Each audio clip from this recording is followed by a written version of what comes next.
안녕하세요. 고혜주 빌딩의 팀장 김지한입니다. 자, 오늘도 저희가 10분 노하우를 드리러 왔습니다. 자, 오늘은요 공사 견적서에 대한 내용인데요. 어떤 부분을 비교를 해야 되는지, 또 체크해야 될 사항들은 무엇인지, 그걸 저희 10분 안에 한번 파헤쳐 보도록 하겠습니다. 자, 첫 번째로 견적서에서 꼭 확인해야 되는 부분 어떤 게 있을까요? 이전에 견적서가 딱 들어오잖아요. 네. 까만 건 글씨고 하얀 건 종이에요. 막 써있고 숫자 네, 있고 막상 여기까지 오면 그 다음부터는 이걸 검토할 수 있는 능력이 안 되시니까 이런 당황스러운 상황을 조금 벗어나는 방법을 좀 말씀드리자면요. 네. 건축 계통에서는 공정별로 공사가 있어요. 네. 자, 대부분 견적서의 초반에는 가설공사라는 게 나오고 그 다음에 이제 철거공사가 나오고 네.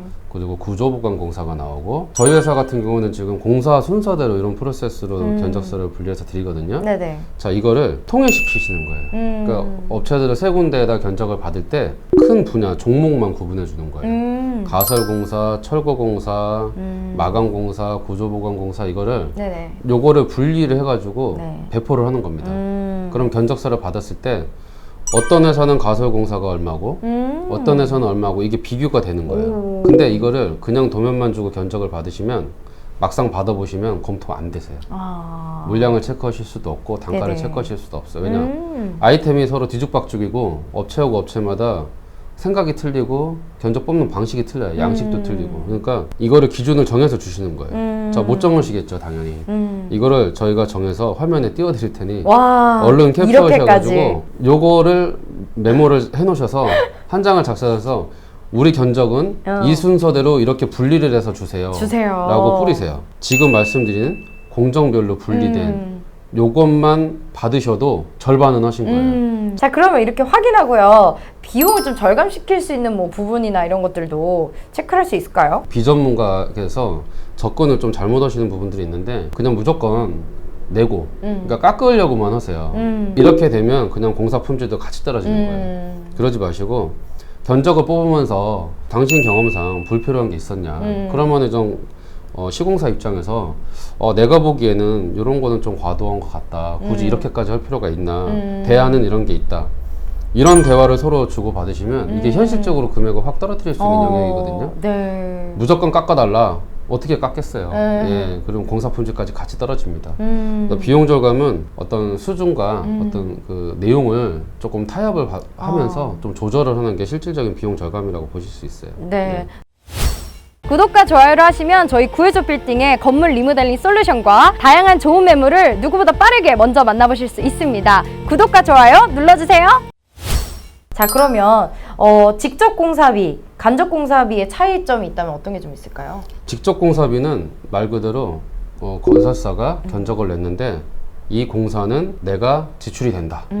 직접적으로 나도 나가는 비용이다. 네. 라는 게 이전 직접 공사비의 역할이에요. 견적서는 그런 의미로 이해하시면 돼요. 네. 그럼 간접 공사비는 뭐냐면 이거는 내가 외주로 누군가한테 집행하는 게 아니고 이제 현장 수장 급여, 본사의 보험 가입비, 산재 가입비, 회사의 이윤, 네. 외주 비용으로 집행되지 않는 내부적으로 소요되는 네. 이런 공사를 간접 공사비라고 하는데요. 보통 건설사들은 회사마다 이거 적용되는 요율이 조금씩 틀려요. 네네. 보통 한 15% 정도에서 20% 정도 사이가 네. 책정이 됩니다.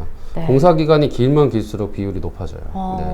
자, 그러면 견적서에서요 가장 많이 좀 비용을 차지하는 부분이 있다면 어떤 내역이 있을까요? 신축하고 리모델링하고 좀 갈리는 부분인데요. 네네. 신축 같은 경우는 말 그대로 구조 때문에. 토목공사, 철근 콘크리트 네. 공사, 이거가 한 50%는 차지합니다. 오, 네. 많이 차지하네요.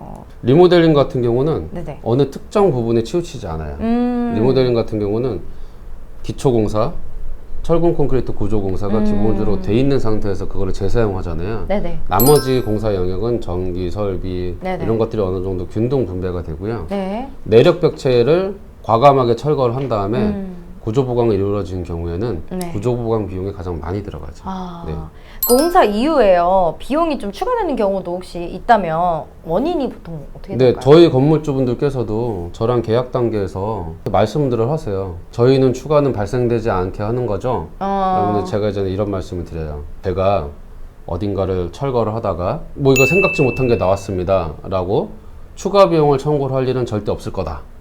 그거는 내가 견적을 잘못 내고 내 능력이 부족한 거고 내가 책임지는 영역입니다 근데 갑자기 뭐 다르게 하고 옥상 싶어. 루프탑을 하고 싶어요.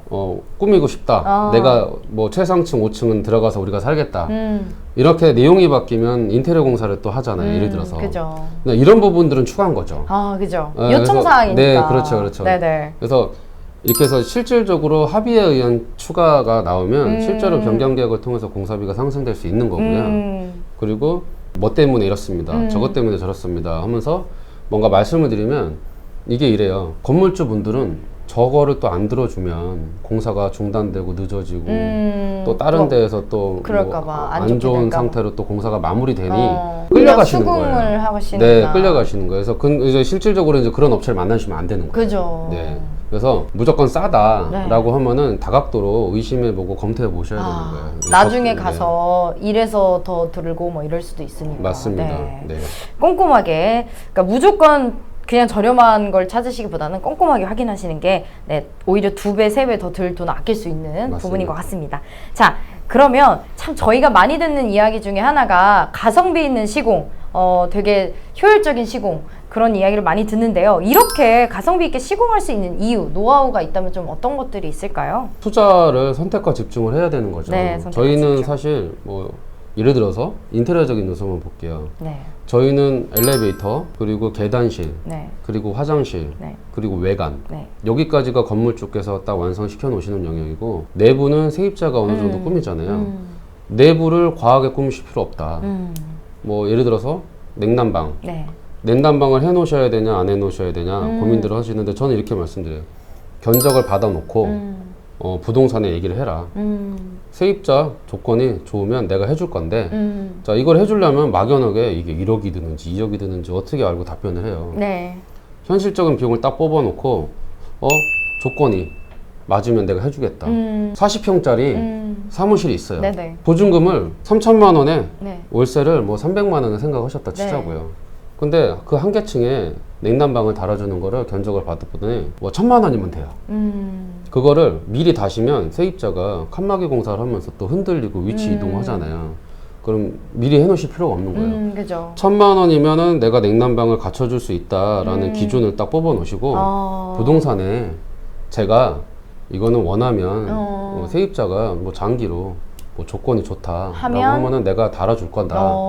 라는 것들을 이제 갖고 가시는 거죠. 그런 것들을 뭐 히든 카드로. 네. 가성비 있다라는 게 결국은 뭔가 해줄 거 해주고, 네. 뭐 이중 비용 안 들어가게 관리하고, 네. 그리고 포기할 건 과감히 포기하고. 네. 그러니까 진짜 선택과 집중이라는 네. 말이 가장 잘 어울리는 표현 같습니다. 안녕하세요. 고혜주 빌딩의 팀장. 김지환입니다. 네, 대표님, 기존 세미나랑 다르게 네. 좀 추가되는 리모델링, 투자 노하우가 있다면 어떤 것들이 좀 있을까요? 매수를 검토하시는 분들이 의외로 수강생분들 중에 많으셨어요. 네, 그래서 맞습니다. 좋은 건물을 찾는 방법, 네, 그런 것들을 더 보완을 했어요. 그래서 이번 보완은 투자적인, 투자의 네. 포인트가 좀 있겠네요. 네, 그리고 좋은 네. 건물을 보는 안복적인 그런 거를 더 보완을 했습니다. 네, 좋습니다. 기존 세미나 내용은 좀 어떤 게 있었을까요? 절차적인 문제, 네, 이제 인허가, 네, 그리고 이제 기간, 뭐 이런 것 중심으로 설명을 드렸고, 예산 책정하는 방법, 맞습니다. 네, 네, 그리고 건물의 어떤 유형들, 네. 이런 것들에 대해서 설명을 했고요. 리모델링은 이런 거를 상세하게 설명드릴 수 있는 부분이 없었어요. 그래서 제가 그거를 해결해 드리겠다는 생각으로 세미나를 시작을 했고, 네.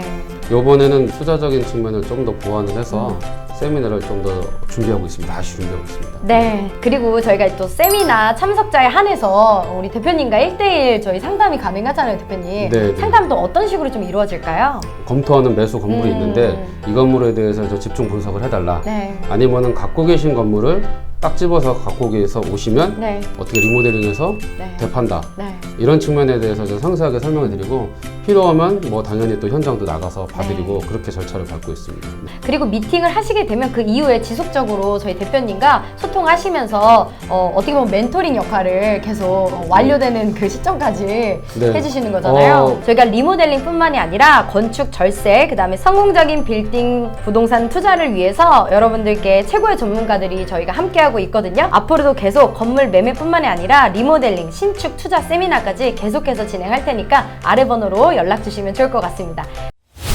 자, 오늘은 이렇게 해서 저희가 견적서 비교 분석 그뿐만 아니라 또 사례도 한번 얘기를 좀 드린 것 같습니다. 그래서 저희는 이제 계속해서 또 여러분들께 10분 노하우로 또 찾아뵐 거고요. 다음번에 있을 내용도 기대해 주시면서 저희는 다음번에 좋은 정보로 인사드리도록 하겠습니다. 안녕!